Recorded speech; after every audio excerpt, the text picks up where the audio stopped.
मैं जब आता हूँ तो आप उड़ीसा का तोहफा मांगते हो। नहीं, बहुत अच्छी बात है। पूरे देश के नौजवानों के लिए 60,000 करोड़ की परियोजना पे मोहर लगाई। प्रधानमंत्री ने लॉन्च किया बीते दिनों में। विज्ञान भवन में एक खास फंक्शन हुआ और मैं आपको बताना चाहता हूँ कि कभी कभी पर्दे के पीछे की क्या चीज़ें होती हैं। जब डिज़ाइन हो रहा था कार्यक्रम, क्योंकि प्रधानमंत्री जी अपना समय दे रहे हैं, ITI के टॉपर्स को वो खुद सम्मानित करना चाहते हैं, तो हमने 46 बच्चों को चुना। तो जब नाम हम चिन्हित कर रहे थे, कार्यक्रम बना रहे थे, तो मुझे खुद महसूस हुआ कि प्रधानमंत्री जी खड़े रहेंगे और 46 बच्चे एक एक करके आएंगे, बच्चे आएंगे, काफ़ी वक्त लग जाएगा। क्या प्रधानमंत्री जी इतना समय देना चाहेंगे? तो वहीं PMO ने खुद उसको कहा कि नहीं, इतना समय हम जरूर देंगे, और PM ने सबकी पीठ थपथपाई। बड़ी बात होती है, ये सिर्फ 46 बच्चों का सामान नहीं, जो 9 लाख बच्चों ने इस वर्ष इम्तिहान दिया, ट्रेड सर्टिफिकेट लिया, ये उनके सम्मान में एक बड़ा काम किया। 60,000 करोड़ रुपए इस देश में कभी भी ITI में नहीं लगाए गए। ये निवेश राज्य सरकारों के माध्यम से होगा, ये निवेश उद्योग जगत के सहयोग से होगा और केंद्र सरकार की परियोजना के तहत होगा। इसमें भी उड़ीसा की बड़ी भागीदारी है।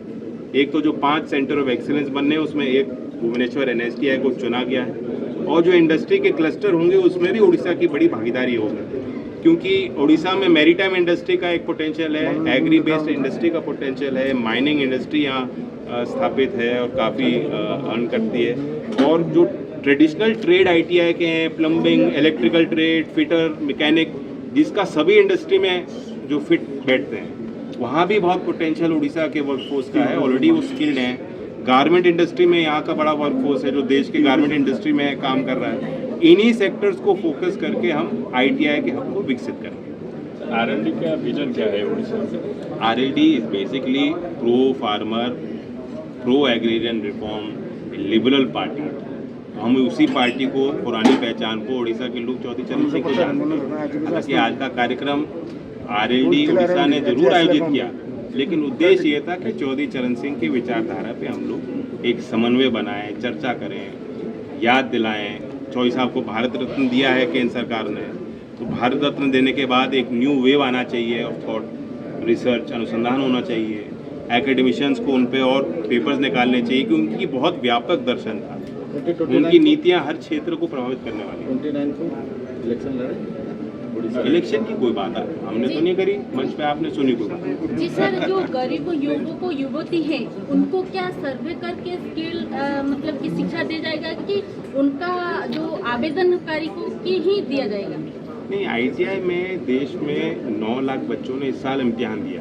14,500 ITI पूरे देश में संचालित है और मुख्य तौर पर गाँव के क्षेत्रों में, ग्रामीण क्षेत्रों में है। तो ऑलरेडी बहुत सारे बच्चे उसमें गाँव के ही जुड़े हुए हैं, और लड़कियों की भागीदारी ट्रेडिशनली ITI में कम रही है, उसे भी बढ़ाने के पे हम जोर डाल रहे हैं। हमारी नेशनल अप्रेंटिसशिप प्रमोशन स्कीम है, उसमें भी महिलाओं की भागीदारी कम रही है। इसमें इंडस्ट्री वाले अप्रेंटिस रखते हैं, वहाँ भी हम प्रेरित कर रहे हैं कि ज़्यादा बच्चे आगे आए। लेकिन मुझे खुशी है कि प्रधानमंत्री कौशल विकास योजना में इस बार जो 5.0 स्कीम लॉन्च हुई है, उसमें महिलाओं की अच्छी भागीदारी है, बल्कि 50% से ज़्यादा जो लाभार्थी महिलाएं। वेबसाइट है स्किल इंडिया डिजिटल हब। हमारा ITI का भी एग्जाम, जो CBT एग्जाम होता है, कंप्यूटर बेस्ड टेस्ट, वो सिद्ध के माध्यम से ही होता है। सिद्ध एक डिजिटल पब्लिक इंफ्रास्ट्रक्चर के तौर पे माना गया है, जैसे आधार है, जैसे फाइनेंशियल सिस्टम UPI है, वही दर्जा सिद्ध को दिया है।